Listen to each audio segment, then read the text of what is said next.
Welcome to Sports from the Couch. I gotta say, it's the stupidest thing in sports. With your host, Mike Mercado. Players cannot stand him. Coaches cannot stand him. Most importantly, the fans can't stand him. Brought to you by Mercado Airwaves. I'm gonna say it once, and hopefully I'm wrong, but it's a disaster waiting to happen. That is so bad, that is absolutely brutal. Hello and welcome in, friends, to another edition of Sports from the Couch here on Mercado Airwaves. I'm your host, Mike Mercado. I want to thank you so much for making us a part of your day.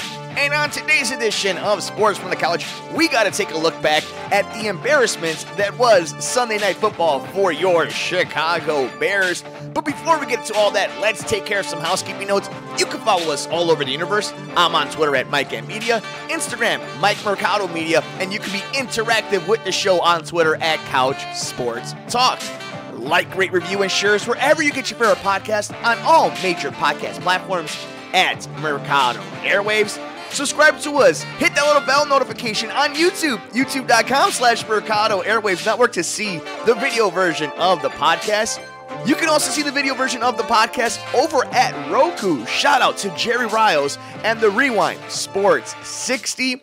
We're on Facebook at Mercado Airwaves. You can support us. Become a producer of the show. Buy us a cup of coffee. Get early access by visiting us at patreon.com/Mercado Airwaves and by going to teespring.com/Mercado Airwaves. There you can see all the brand new swag we have on the network. We're also on Twitch, twitch.tv/Mercado Airwaves Network. If you have a question for a mailbag edition of the show, send us an email over at sportsmercadoairwaves@gmail.com. That's sportsmercadoairwaves@gmail.com. And finally, keep up to date with everything we're doing on the network from the Tube Nerds of a Feather podcast, The Good Brothers, Gone Missing, Murder Mysteries, and more. Of course, Sports from the Couch, our brand new radio show over at WCPT 820 AM Chicago on Sunday nights, The Sports Cubicle, and all our interviews with athletes and celebrities by following us on Twitter at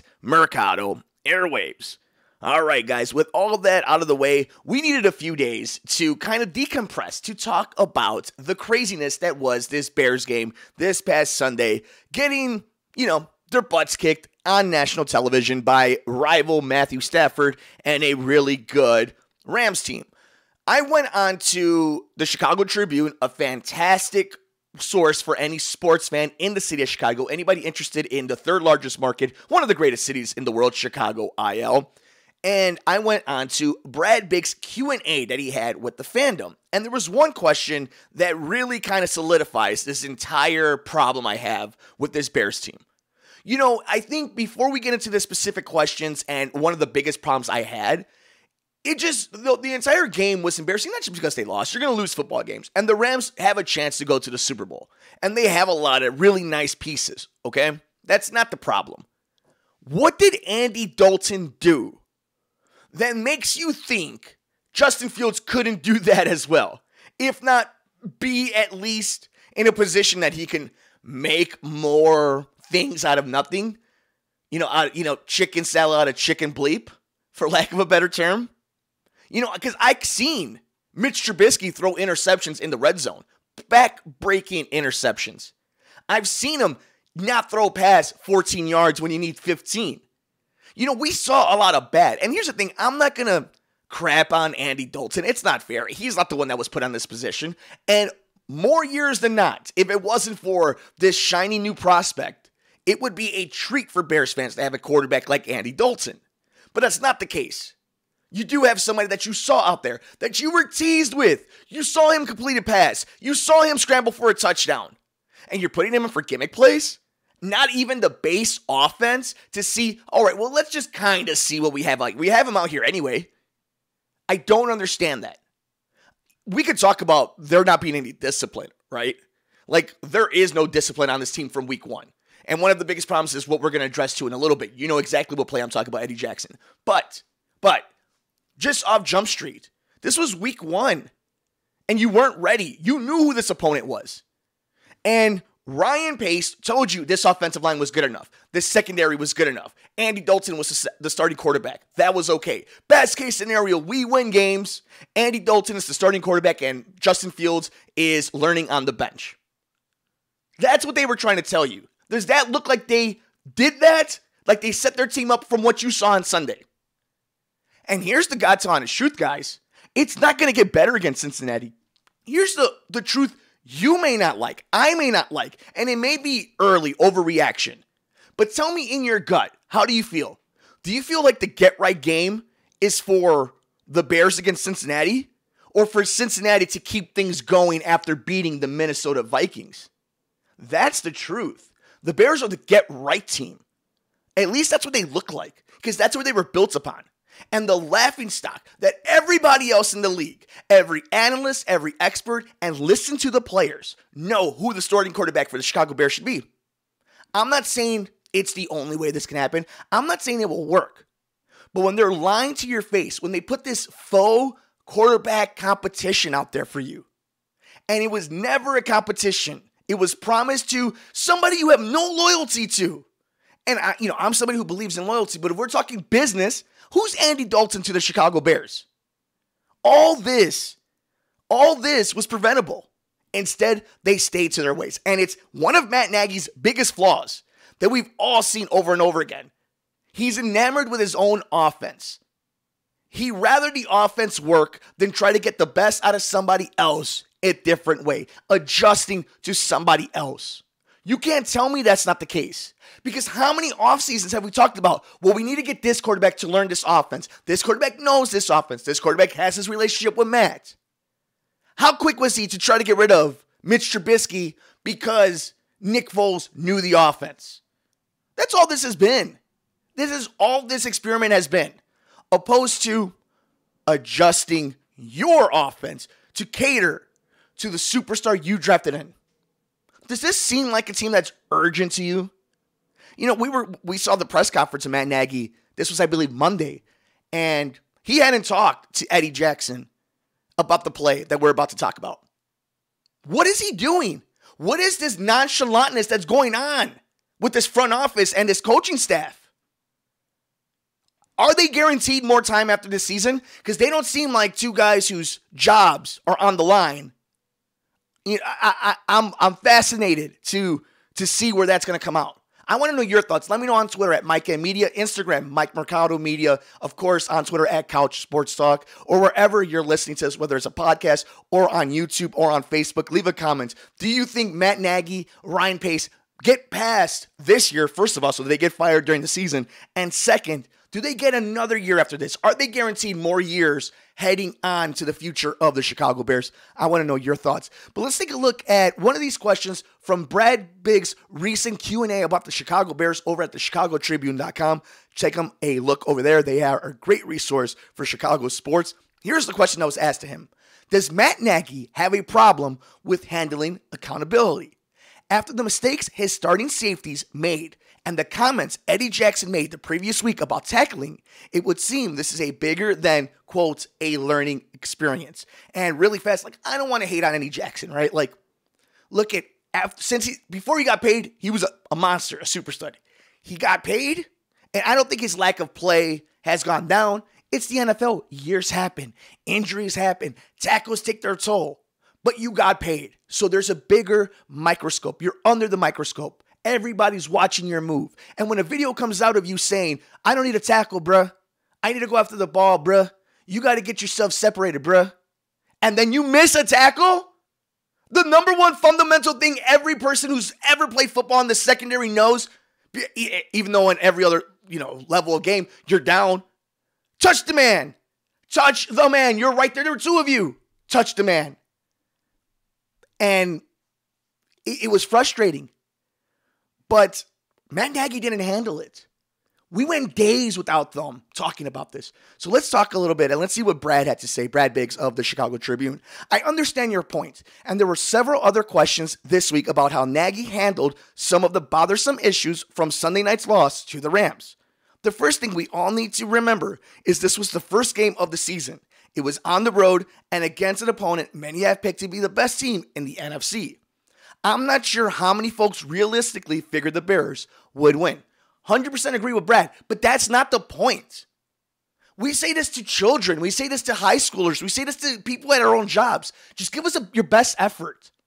Give us something. Make us believe that you want to be here. Make us believe that you're competent enough, that you're trying, that even if it doesn't succeed, that you put the God honest best effort you could. Did they do that? Of course, we're going to say they did because it's the NFL. These are professionals. But these are professionals, and this was what they gave you. This is what they gave you. That's not okay. It's not been okay. This offense has been broken since 2018. It's like talking about the damn Cubs. This team's offense was broken before they played Philadelphia in the double doink game. And we're still talking about the same stuff. Why does he have the offensive calling again? What made us think that he learned something in the 3 months? Let's continue on. Now, getting to your specific question, I'm willing to bet a tall stack of money that the way Nagy addressed the play of Jackson and Tayshaun Gibson with his coaching staff and with his players was very different from how he answered questions about it. And that might be fair. What happens behind closed doors, we have to be fair to the situation. He might have ringed them out. I'm not saying, I don't even need a Bob Knight type of coach. You know, I don't need somebody throwing things and choking players, whatever. Like, that's not what I want. I just want to know that you care somewhat, that you're aware, that you're here, that you're present, that you're paying attention. I think more than anything, right? Just show me that we're on the same wavelength. But it's true, we don't know what he said, and we don't know what the talks were. Just because Nagy doesn't spit fire in front of media and when asked about some particularly poor plays doesn't mean that he's at all soft on his staff and players. The proof, of course, will be in how the team plays moving forward. And shout out to Sean McVay, because the offense was a little stagnant for the Rams in the first half. He made adjustments and dominated the second half. He's like, they knew exactly what they were going to do and just killed the Bears, whether it was from the big play or up the middle. And then Darrell Henderson just put it away. I don't trust Matt Nagy to make adjustments. That's the truth. I've been a Matt Nagy apologist. I don't trust him to make adjustments because he hasn't. And when he has, he's been forced. And then when given back the rope, he's taken it. We've seen it with him from calling the offense to his stubbornness about how to run the ball, about the quarterback position, installing his offense, level 2.0, 3.0, whatever the nonsense is, it was always an excuse. At what point are we going to say that he's making the right adjustments? I haven't seen it yet, and I don't trust that it's going to happen. And Brad Biggs finishes up this question with this, but Nagy has rarely dumped criticism on his players, especially immediately after a game. And it would be surprising if he suddenly changed in that regard. Nagy may not win fans by doing this, but we absolutely cannot afford to do is lose his players. They need to feel the coach has their back, even when he's being critical of them. Hopefully, it's a learning experience, right? And I don't know if Matt Nagy's going to do anything. He seems like an intelligent guy. And that's the thing about Nagy. He seems like a good dude. He passes the I want to have a beer with him test. Of course he does. But that isn't enough. That isn't enough in the National Football League to just want to have a beer with somebody. I need to know that you're able to go with the flow, adjust with the times, evolve, because the game is evolving in such a fast pace. I need you to be creative, but not in a way that it's only creative on your terms. It's when your back is against the wall, you're able to come up with something. You're able to put your guys in a position that only they're able to succeed. And he hasn't done that. That's my biggest issue with Matt Nagy. And it's been years. And maybe none of this matters if Justin Fields hits, right? If Justin Fields is a true Pro Bowl, all-pro quarterback, doesn't matter. But these are the other things that keep you from winning Super Bowls, from getting you closer. You did the right thing the first time. You got the guy. Now you're doing everything else to mess it up. You're making everything else so much more complicated. And that is unforgivable when then the product on the field is this. When the offense is the way it is. When the defense looks slow and old. We've talked about Justin Fields forever. And we knew, I've been saying it forever, that the Bears, if they were going to win, it was all going to be on their front seven. Where's Khalil Mack? I am the biggest Khalil Mack fan. I argue with friend of the show, Paul Shivari, all the time about who won that Bears-Raiders trade. Khalil Mack is a dude. Where's he been? Akeem Hicks. Robert Quinn. Where are these guys? Eddie Goldman's hurt. Roquan can only do so much. This defense has carried this franchise for so many eras, so many years, so many different time periods. And like all other times, we're starting to see the drop-off, and it's going to take some time. But the mismanagement of money, of players, of talents by this front office is why this team is in the position they are. Why they don't have secondary help, why Kyle Fuller's gone, why they don't have offensive line help. And now you're starting to see the seep in through the coaching and how these players are not prepared. And you're seeing bogus, faux quarterback competitions and dumb gimmick plays just to tease you. And a guy who they're loyal to, a quarterback who's a veteran who has no ties to your franchise, who threw an interception in the red zone, threw 2 interceptions, couldn't get the ball past the 14, at least throwing it wise, when they needed 15 yards. Why? What makes you think that they're making any adjustments, that they've learned anything? They've been doing the same damn thing for 4 years now. Got it. It's the NFL. Anything can happen. They could go on and win 10 straight games. But I know what I've seen. I know you've seen what you've seen. This play is unforgivable. And this is a microcosm of the entire franchise.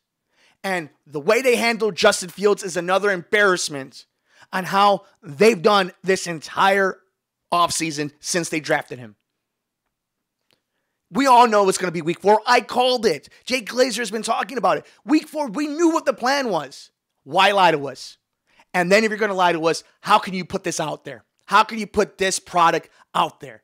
How can you tell us on a straight face that you did everything you could this offseason, that everything is going to be fine? You're a bad football team. And hopefully you're able to turn it around. Hopefully Justin Fields is able to save your butt. Hopefully David Montgomery stays healthy because he's a man.